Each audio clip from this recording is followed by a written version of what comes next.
Hola Katy, ¿cómo estás? Hola, justo me pillaron que iba a tomar un matecito. Oh, pero tú tomás matecito todo el día, cada rato. No, pero tomo hartas infusiones también, hartas Ah, infusiones. ya. Sí. Oye, Una hojita naranja para quedarse dormido. que nunca está de más. Catherine Gutiérrez, profesora psicóloga clínica, magíster en psicología educacional. Su Instagram es caterine.gutierrez.a. WhatsApp 569 97 53 70 74. Correo caterine.gutierrez.a@usach.cl. Amiga mía, una semana más ha pasado, otra vez. Otra vez. Y aquí estamos para conversar. Usted me dirá, porque siempre uno se queda pegado con la Mira, conversa. sí. Antes de seguir con la conversa me reía porque yo pienso y digo, si mis amigos escuchan el programa van a decir, ah, la Katy siempre habla algo de alguna hierba, de alguna cosa, como la hojita naranja, que la pasiflora, que tómense algo de esas Claro, cosas. pero es que no pasa Eh, piola, pues, siempre está ahí, digamos. Claro, sí, sí, sí. ¿Con qué estás tomando hoy día? Con manzanilla, con esto, con lo otro. Porque uno tiene sus características y esas características tienen mucho que ver con lo que vamos a hablar hoy día. A ver, a Dijimos ver. que empezamos con la verdad la semana pasada y dijimos que íbamos a hablar de los secretos familiares que vienen a partir de ahí y son parte de lo que uno maneja como verdades, las verdades en las familias, ¿no? Lo que se ve, digo yo, Claro. O lo que se pretende mostrar a veces, porque las familias o lo que se manejan un poco la información, los contenidos. para proteger. Eso es Mm, bien bonito. Mira, eso que tú acabas de decir es bien bonito porque muchas veces pensamos que hay que guardarnos cosas para que no se repitan, para proteger a los otros, pero siempre hay formas de decir las sí. cosas. Y Porque cuando depende de lo que guardamos, sea también, ¿no? Sí. depende de lo que sea, depende de la edad. A ver, pero ahí, a ver, detengámonos ahí. A ver, Yo te preguntaría, a ver. vamos a suponer que estamos conversando. Depende de lo que sea, como de qué, te diría yo. Es que sabe lo que depende de lo que sea el tema, ¿no es cierto?, que se está ocultando, ¿Mm? porque podría provocar cierta, ¿no es cierto?, respuesta, reacción o ¿Mm? ambiente, ánimo dentro de la propia familia y su entorno. Entonces, Ya, mira, te pongo un ejemplo que yo sé que ahora está dime, súper desactualizado, pero en su momento fue no así, la importa. homosexualidad, ¿no es cierto? Nos Ujú. faltaba el tío gay, ¿no es cierto? ¿Mm? Y que nunca se dijo, siempre se ocultó, siempre fue como soterrado, siempre no se advirtió, no se puso sobre la mesa como un tema súper normal de conversación en la familia. ¿Por qué? Bueno, ahí está, digamos. Cada uno tendrá Ah, su, su punto, pero ¿no? sabes que lo interesante ahí es que tú dices para que no pasen cosas. Y ahí eh, hay dos conceptos que a mí me gustan porque permiten entender que lamentablemente cuando no decimos las cosas y queda ahí en lo vincular, en el cómo yo me encuentro con el otro, Mm. tanto las madres con los bebés, tanto la familia, tanto comunidades más grandes, cuando quedan estos secretos, estas cosas no habladas, lo no dicho, nos vamos a imaginar a partir de estos dos conceptos. Mira, ¿a qué te suena si yo te digo cripta? Tumba, ¿Cierto? La sí, claro. tumba. Sepulcro. Bueno, ¿cierto? Ese concepto y otro concepto que de fantasma lo usaron unos autores para explicar lo que sucede con los secretos familiares. Cuando ellos hablan de cripta, hablan de un secreto que es inconfesable y se queda ahí, ¿cierto?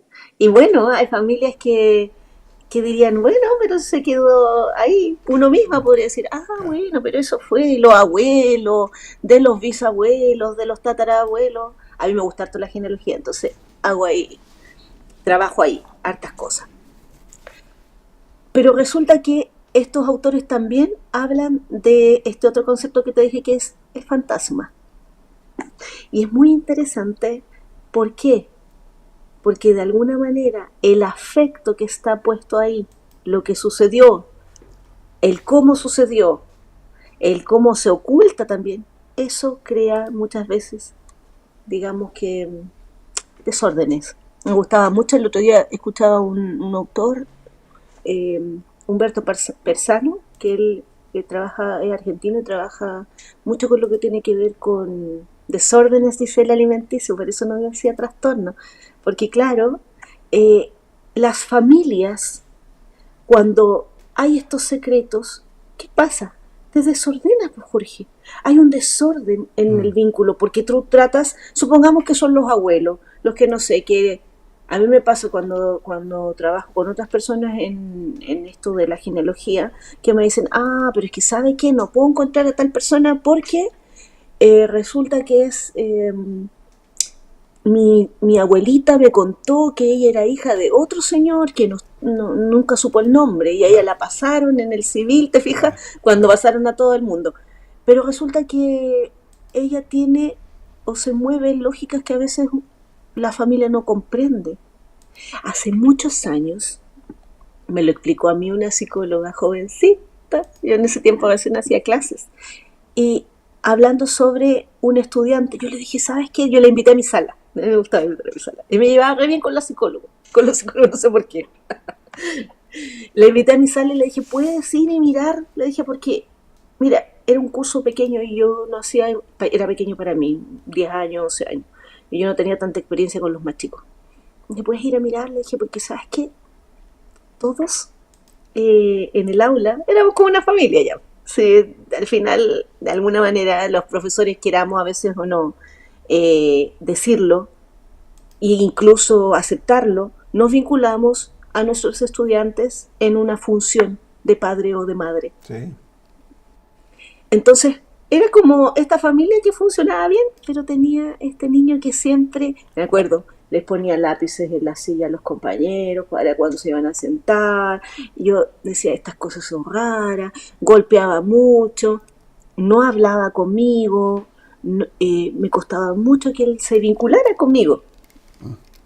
Entonces cuando le pido esto a la psicóloga y yo recuerdo que ella me explicó y me dijo, mira, me dijo, y después supimos que había una esquizofrenia del padre. Entonces ella me dijo, mira, me dijo, esto se puede patologizar, como lo que yo te digo, como poner esa etiqueta de hay una enfermedad ahí, un trastorno bien marcado, o lo puedes entender, me dijo, desde otro lugar. Y ella me lo explicó así, me dijo, un hijo, me dijo, que por supuesto los niños, me dijo, aman a sus papás, le regala a una mamá, me dice, 2 poleras o 2 camisas. Y le dice al niño, ¿te vas a poner la polera o la camisa que te regalé? Y él dice, sí, y va y se pone una polera, roja, no sé. Y le dice, bueno, y no sé, la polera amarilla no te gustó. No, sí me gustó, ah, pero no te la pusiste. Entonces el niño va y se pone la amarilla. Y después vuelve, ay, te sacaste la otra. Parece que finalmente no te gustó ninguna, ¿no? Entonces ella me dice, entonces el niño va y se pone las 2 poleras. Te fijas que es una cosa como que viene desde el que te cría, ¿no? Desde el cómo se Mm. ordenan las cosas. Sí. Y como cuando hay secretos, el vínculo de alguna forma se corrompe, porque ¿te acuerdas que yo te he hablado del gesto espontáneo, del que uno hace cosas amablemente, pero es una amabilidad que nace, o sea, es algo, es natural, sale. Claro. Eso está cortado en el momento en que tú estás escondiendo, tienes ahí algo encriptado, un secreto, Mm. porque tú tienes que ser cuidadoso. Y cuando algo de eso salga, y por ejemplo un adolescente lo vea, tú, no, nada que ver, no, idea tuya. Oye, pero no, al tío, no sé, como decías tú, al tío no lo invitan, ¿te fijas? Bueno, y Claro. al tío no lo invitan. Sí. O, o no vas a ver a los abuelos. Ahora, Mamá, ¿por qué no visitamos a los abuelos? ¿Te claro, fijas? sí, ¿Por qué no vamos? ¿Por qué si vemos a los abuelos de, no sé, de la mamá? ah, ¿Por qué no vemos a los abuelos por parte de papá? sí. Oye, las familias tienen multiplicidad de temas pendientes, ¿ah? Temas que hay que conversarlo o no hay que conversarlo. Y ahí te quiero preguntar, Katy, es bueno mantener un secreto, no sé si secreto, pero es mantener una mirada tangencial sobre un hecho particular a través del tiempo, porque a veces se puede entender que ni siquiera se necesita una explicación, ¿no es cierto? Eh, Entonces, te pregunto, ¿es bueno transparentar todo lo que ha sucedido en una familia o depende, hay que verlo, no sé, esperar el Mira, momento? es que eso te iba a decir.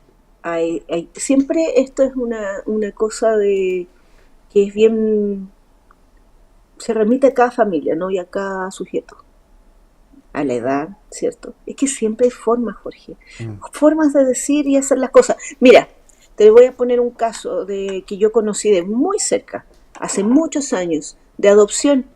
Era una familia compuesta por chilenos y gringa y ellos tenían dos hijos de 8 y, no sé, un año y medio, ponte tú, y ellos adoptaron un chiquitito de acá de Chile. Se lo llevaron. Y yo recuerdo que me llamaba mucho la atención que su mamá le ponía un cubito. Le ponía un cubito y él mientras, porque él tenía, se llevaba por nada casi con su hermano. Porque era así, o sea, no estuvieron, él fue adoptado. Pero él en su cubito tenía a su mamá biológica. mira. Y ella los sentaba a los dos y ellos se comían ella era bien relajada para darles la comida, me acuerdo. Entonces les ponía los pocillos, ellos comían, y él a veces tomaba su cubo. Entonces, la forma, ¿te fijas? O sea, Mm. porque ya ahí era natural. Los hijos, la niña que en ese momento tenía 8 años, claro, en algún momento iba a preguntar y seguramente le iban a decir, sí, fuimos a buscar a tu hermano lo trajimos, fuimos a buscarlo, no sé, son otras formas, Sí. te fijas, más naturales. Y el mismo niño, saber que no solamente lo quieren a él, ¿no? Si uno lo piensa es como, mira, no es yo voy, te busco y te corto, sino que yo voy, te busco y te traigo con tu historia, porque todos tenemos una historia. Entonces, cuando uno dice, ¿qué no cuento? No cuento mi historia, no cuento mi relato. Tú sabes que cuando las personas están no tan bien, uno se da cuenta por el tipo de relato que hacen de su vida, porque uno debería poder contar su vida como una novela, ¿no? Desde que naces y hasta la etapa vital en la que vas. Pero si uno va ahí a pedazos, es porque hay cortes, pues Jorge. Sí. Hay cosas que no puedo contar. Piensa que los traumas que hacen, te dejan ahí. Ayer una mamá me hablaba de un hijo adulto que le dijo en un momento algo así como, es que la historia la tengo, yo tengo un pedazo de la historia en el cuerpo, fue así. Es que yo tengo un pedazo de la historia en el cuerpo. Y yo pensaba en eso en relación a este tema de los secretos familiares y yo decía, claro, pues, es que, ¿qué tema no se tiene que hablar? Si el que sufre un trauma, porque cuando no se habla un tema es porque hay algo traumático ahí. Y cuando un tema no se habla, ¿quién puede decidir que no se habla? El que de alguna forma el adulto, en el caso de que sea algo que pasó con un niño, ¿no? Pero hay una cosa que igual va a pasar, y es que el secreto y la historia está en el cuerpo, está en la mente, y en el cuerpo y en la mente. O sea, mira acá, las neurociencias ahora nos apoyan con todo esto.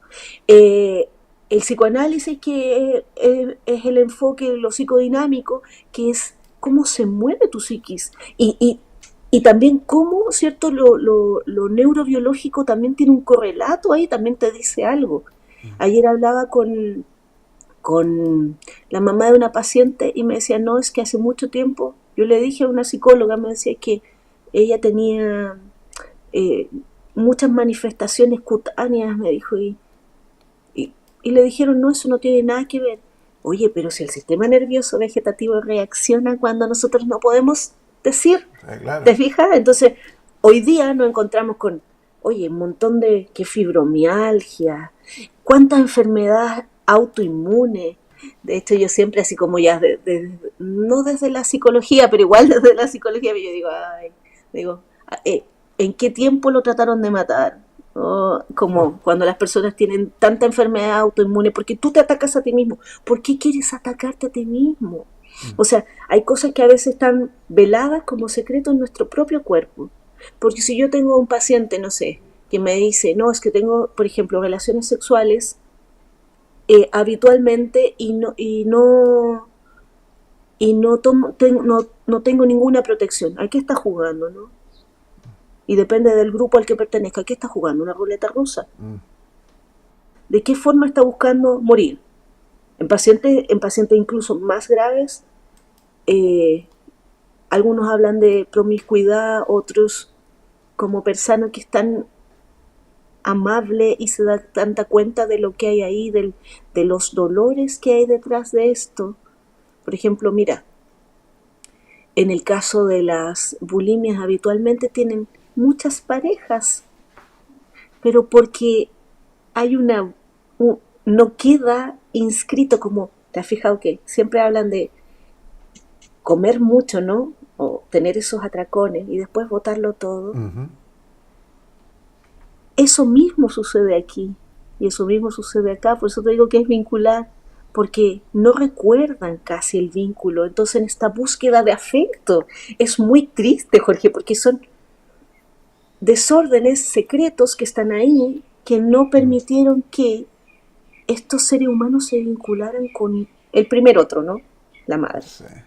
Con la verdad, ¿no es cierto? Con la historia, con la Con la realidad. historia, con tu novela. Sí, claro, se entiende perfectamente. Otro Y es paso, súper mira, liberizador, ¿no es cierto? El momento te cuando tú, libera, tú pero expones ese secreto.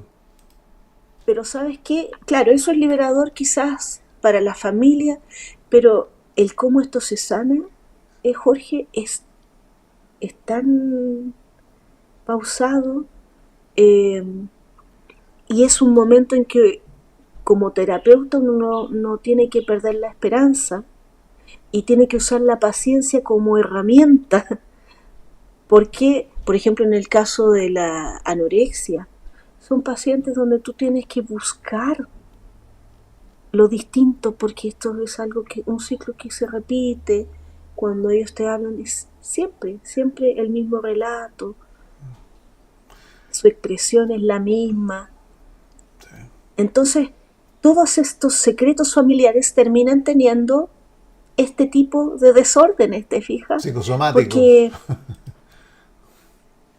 y que bueno, muchos dicen hay que tratarlos multidisciplinariamente. Yo pienso que podéis tener 100 profesionales, pero si ninguno se logra vincular y tú como paciente te logras vincular, no hay éxito posible. No hay, porque esto es aprender a hacer la relación que no existe temprana con otro que donde no hay secretos. Te fijas, por ejemplo, en el espacio terapéutico, ¿qué es lo primero que uno busca? Que todos La honestidad, aclarar que las fluya una cosas, conversación real, exacto, ¿cierto? con pacientes más complejos, bordes. Hay algunos enfoques que dicen haga un contrato donde se dice, oye, eh, por ejemplo, cuando hay consumo de drogas, porque todas estas cosas, todos estos dolores están ahí y las personas tienen que poder calmarlos de alguna manera. Entonces, drogadicción, alcoholismo, ¿te fijas? Bulimia, Hay ¿no? Sí, eso. Sí, sí, anorexia, todo eso. desórdenes alimenticios. Si uno cuando ve, si por algo tenemos sentidos, nos dice algo.